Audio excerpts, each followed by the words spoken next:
Hi there, I'm Emma Kemp, Design Team Member for Creative Expressions. Welcome to episode 1 of a 3-part series looking at lots of different ways to use the acrylic markers by Royal and Langnickel. You will also see me using some stamps and stencils from the gorgeous Brushstrokes collection by Gwen Fletcher, which is her first collection under the Woodware Craft Collection brand. Now, as some of you may be aware already, Creative Expressions has started to stock and distribute some beautiful Royal and Langnickel art products, and you can check those out on our website. This 3-part series is chock full of tips, tricks, and different ideas for how to use acrylic markers. We're going to show you 14 different ways to use these acrylic markers across your projects, and we're going to end up at the end of the 3-part series with 10 different projects from those techniques, including cards, tags and a bookmark. In today's video we are going to be looking at the swatches for each of these packs, and we're also going to be doing some swatching in real time so that I can show you how to prep the pen so that it's ready to get the ink flowing. We're also going to look at the different materials, different substrates that you can use these markers on, and I think you'll be pleasantly surprised by the wide range of different surfaces that we can use these on. So without further delay, let's look at the markers a little more closely. So as I said, we've got 3 sets here, 3 sets of 6, and the recommended retail price for each set is £7.99. Now I'm going to make a confession before we go any further. I wasn't sure what to expect from these. I have never used acrylic markers before trying these markers out. I absolutely love watercolour, so that tends to be my go-to paint medium. And I was a bit nervous because I wasn't sure what to expect from them. I'm absolutely sold. These are now one of my favourite products, and I am going to be reaching for these a lot in my card making. And as we go through the different techniques and the different samples, I think you'll see why. We're going to start with the primary colours first. There are no colour names on these, so when I've created the swatches for them, if I bring these in, I've just made the names up just based on the colours. So we've got white, black, red, yellow, blue and green.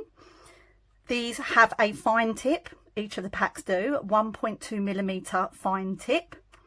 And if I turn this over here just to show you, it says Royal and Langnickel acrylic markers offer supreme versatility and control for any project on any surface, such as canvas, glass, fabric, wood and more.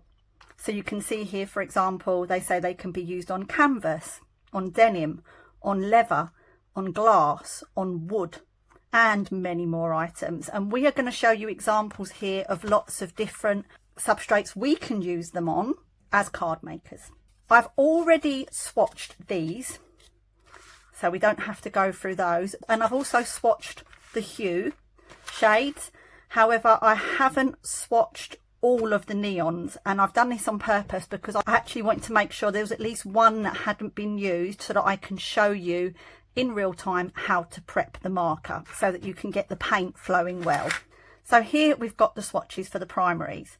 You've got your white, which surprisingly does show slightly even over the white card. You've got your black, your red, your yellow, your blue and your green. But where acrylic markers I feel really shine is that they are opaque, which means that they also show very well on coloured cardstock. And for me, this is a win. I absolutely love doing techniques with bold colours on black cardstock. So this is partly what sold it to me, but as well as all the techniques that I've discovered that you can do with them. So on here, you can see the white much clearer. The black doesn't show really at all. You've got the red, the yellow, the blue and the green, which does come out quite tealy, I think. And then you can just see examples here. Because you've got the fine tip marker, it allows you to add your own details. So you could add these as borders, and I'm going to show an example afterwards of some freehand little designs you can do. You can add your dots, you can add your dashes, you can add your lines, but there's lots and lots of different ways you can use these. So that's the primary set. Next we move on to our hue shades. Again, 6 shades. We've got, I've done them as hue pink, hue orange, hue yellow, hue green, hue aqua blue, I've done that as, and hue purple. You can name them anything you want, but it is handy to have the swatches when it comes to planning your designs, and, you know, giving them a designated name can be helpful. Again, I've just done some little dots and dashes and squiggly lines just to show the thickness of the lines that you can create and the different levels of detail. Again, on the black is really where these shine. They look absolutely amazing on black. You can see that every single colour shows really bold and vivid. So that is the hue set. And now moving on to the neon acrylic markers. Now, as with any neon colour, these can sometimes come out slightly less opaque, but still really lovely and vivid. I haven't finished this swatching yet because I wanted to show you the swatching of the blue, because I haven't started on this marker yet. So let me just get this open. I wanted to show you how I prep it, or how to prep it, because the instructions are on the back and they're very clear. So here we're just coming in with the neon blue. So the first step to prepping the marker is to make sure you give it a good shake. And you want to hear that agitator ball moving. Now, I didn't hear that and didn't really have the patience to wait with a couple of mine. For example, with the green, I didn't get the agitator ball shaking and moving before I did the sample. And that might be why it came out slightly less opaque, because you need that agitator ball there to be mixing everything inside. So you give it a shake, you open it, you've got your fine nib on the end there, which you can push in. And that's the first step. You then want to put your pen downwards, and you just want to press up and down. Now you may have to do this a few times. So the nib just goes in and out. You can see it's starting to flow now, and I don't know if you can see that on the pen. You'll know when it's starting to flow, because you'll start to see some colour seeping down the sides. That's ready to go. And let me just show you.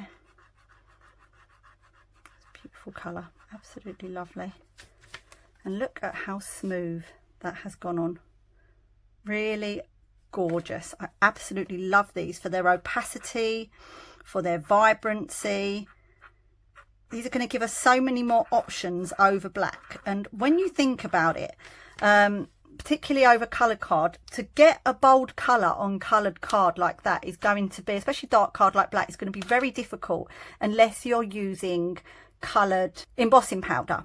But with embossing powder often coming in, it could be anywhere from, you know, £2.50 up to £6-7 a pot just for one colour. Here you're paying £7.99 recommended retail price. You may find some deals with your favourite supplier, but even at £7.99 you're getting 6 different colours that allow you to put beautiful, vibrant, bold colour down on white, black, any coloured card. And you're also going to see different types of card that we can use it on as well shortly.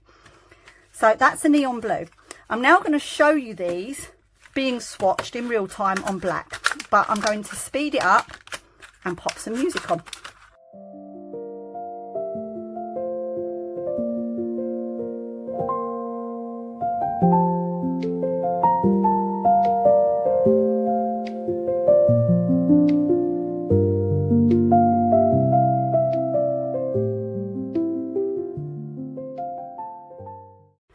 So coming back to you now, here are our swatched neon acrylic markers on black.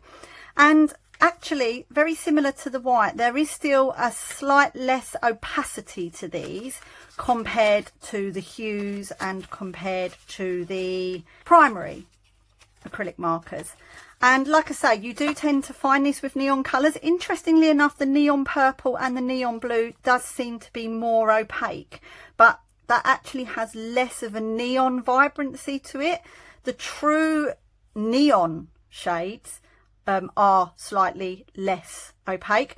That's not a bad thing, it's just a thing. And you know, for some people that's going to suit them because you're still getting really beautiful vivid colour on the black. For others, if they want that really solid colour, then the hues might be more your choice. For me, there is still a difference between the neons and the hues, and they will both serve different purposes, but absolutely down to choice. Now, another thing we are going to try them on is mirror card. So here, I think I'm going to try black first. That seems like the instinctive thing to go for. I always give them a shake before reusing them. It's not only for prepping them, I always give them a shake if they've been sitting. And what you'll sometimes find when you've been colouring, say, a larger item for a while, is that they may suddenly start to look like they're going to dry out. And if that happens, just pump the tip again and that will reload them. But this is our black. So, ooh,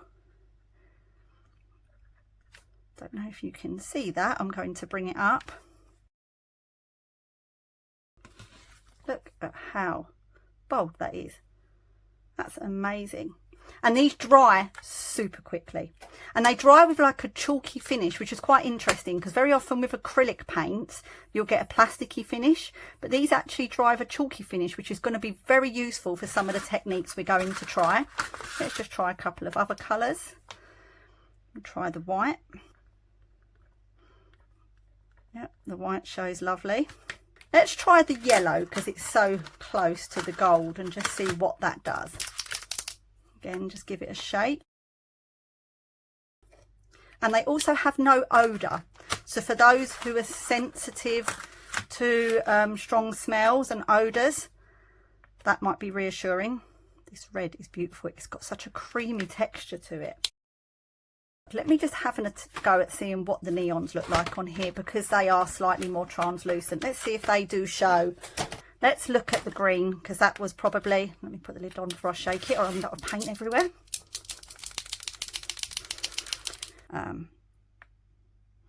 Okay, so with the neons, these don't show as well. I'm going to see how that dries. But you're not getting a true neon colour over the gold like you would with the primaries. I'm now just coming in quickly with the pink from the hues. You can also see that that doesn't appear to, I don't know if that's dried. No, it hasn't dried yet. Whereas the others have. Let's just do some hearts up here. As expected, these are really opaque. And they go beautifully over mirror.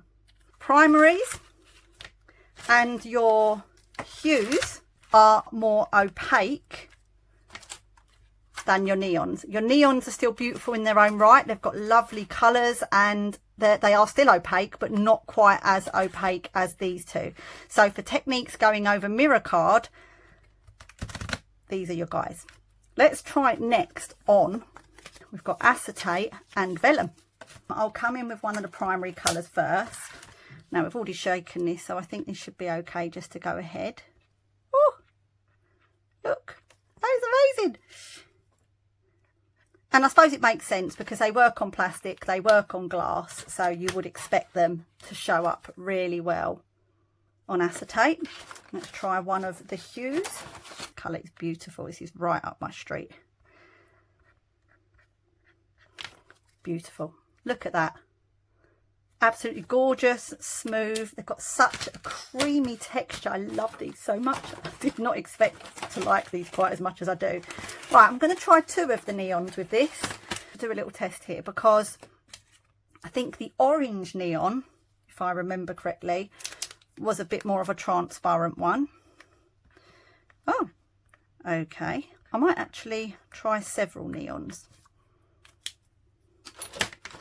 Neon blue.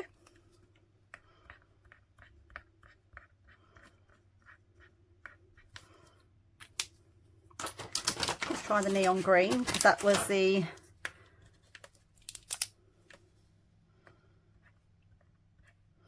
okay, so it is showing fine over acetate. So I think it's more because the mirror card has got so much going on behind the colour in terms of the foiling and the colour of the foiling. It just didn't show as well. So if you look at this, it does show, but it's not true to colour. So you're not getting a true green like you are with the other pens where you've got the pink, the black, the white, the yellow, the red and the blue. However, on here, these have all shown true to colour because you've got a transparent substrate. Let's just try the yellow because that's the lightest. And I'm trying to shake the ball here and it's not happening straight away. So don't don't fear if that happens to you. It does move eventually. There you go. You can feel that moving. Just have to dislodge it and then it moves freely. Let's try this. Oh, this is lovely. Okay. I take it back. They are quite opaque on this substrate. Interestingly, let's just have a quick try with the pink. Yeah, beautiful. So maybe the green one was a bad one to try on the mirror. Let me just go back to that mirror a second. I'm just curious. Let's try the pink. Ah, look at that. Okay, ignore everything I said. The neons do work on the metallic. It's just the green, for some reason, that hasn't got quite the opacity that the other ones have. Look at that. They all do show beautifully. I'm sorry, neon acrylic markers. I apologise. I stand corrected. There you go. Look at that. So it is, for some reason, just the green. Maybe I've not shaken it properly. That was the one where the ball was taking a while to dislodge, and maybe I just haven't given enough work to that. These don't dry quite as quick on these non-porous substrates as what they do on paper. So I don't know where I've just seen that. I've just seen that I've transferred some of it to my hand somewhere. There it is. So although they are fast drying on card and porous materials, on less porous materials or non-porous materials, they're less so. They are still, actually no, they're dry. But they're not instant, whereas on the card, they do dry pretty much instantly. Next, we're going to try them on vellum. Now, I'm not going to go through every colour of this. I think it's a foregone conclusion that these are going to work on the vellum, but let's just go for it. So this is the yellow from the primary set. And as you can see, that shows beautifully. We're now going to do one from the hue, and we'll do one from, I'm going to do the yellow in each because they're the lightest shades. I did see a technique, and the only reason I haven't shown this amongst the 10 techniques today is because I can't find the original source to credit. But I saw a technique on YouTube some months ago where a lady used acrylic markers, and she took some vellum and she embossed. So she ran it through an embossing folder and embossed the image. Then she turned it over to the debossed side, and she used acrylic markers to colour in the debossed parts. So you almost had those wells that you could paint in and stay within the lines quite perfectly. She then turned it back over. The acrylic paint was showing through from underneath, and she actually embossed the same image on the white card, run that through her embossing folder, and then laid the vellum embossed piece over the top, and it added the colour to that, but in a really muted way. It was a really lovely technique. So I wish I could say who it was. If anyone's ever seen this video and can tell me, it'd be nice to credit the lady. But a brilliant technique. Look at that. The neon really does show up well on the vellum. I'm just going to do another one quickly, or another couple. I just want to see how the green shows. That's the orange neon, and let's just try the green. No, I think this one for some reason is just not quite as opaque as the rest of the colours. Not a bad thing, it just gives you a lighter shade. Still got that neon element to the colour, but as you can see, the other two and the other ones in the set, as you've seen previously, are far more vivid. So you can see how it comes through on that side. That's how it comes through on the reverse. So you've got some beautiful bold colour showing through there. If I bring round this, again, that's the side we added the colour to. That's the underside. Gosh, it can be so many techniques that you can do with these. I'm actually not planning to make a sample today with the acrylic markers on the vellum or the acetate, but maybe that can be a future video. So these are the 3 sets, and as I said, they retail for $7.99 per packet. But like I say, check with your retailer. You may find there's a deal on, but $7.99 is an absolute steal, especially for all the things that these can do. They're such a versatile product. And that's the end of today's episode. Thank you very much for watching. Hopefully it's provided some inspiration. Please look out for the next episode coming soon. And until then, take care and goodbye.